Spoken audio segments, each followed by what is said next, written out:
الشمس والقمر بحسبان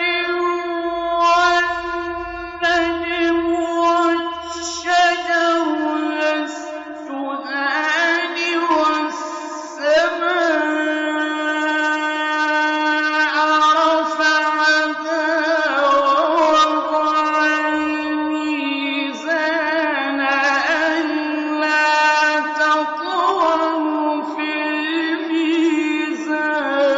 الميزان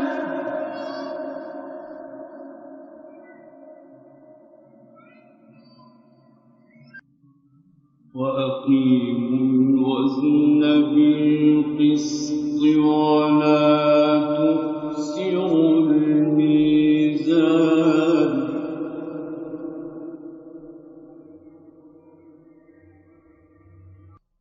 والأرض وضعها للأنام فيها فاكهة والنخل ذات الأكمام والحب ذو العصف والريحان فبأي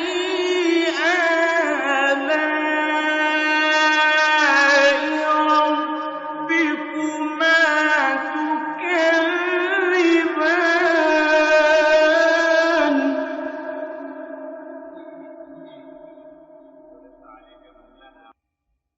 خلق الإنسان من صلصال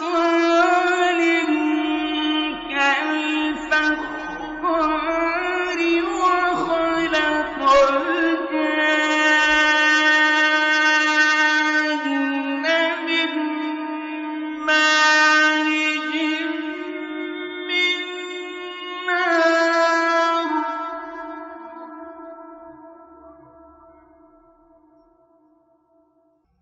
فبأي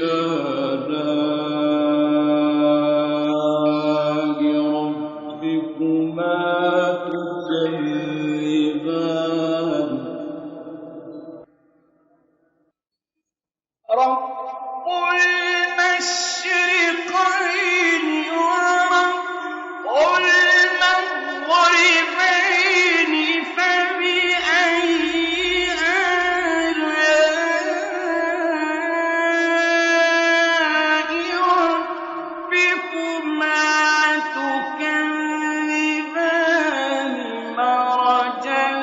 البحرين يلتقيان بينهما برزخ لا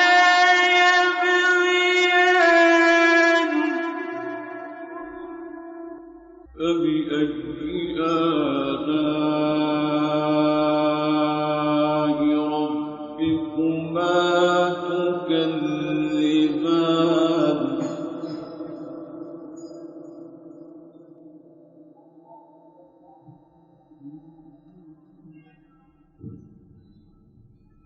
يخرج منهما اللؤلؤ والمرجان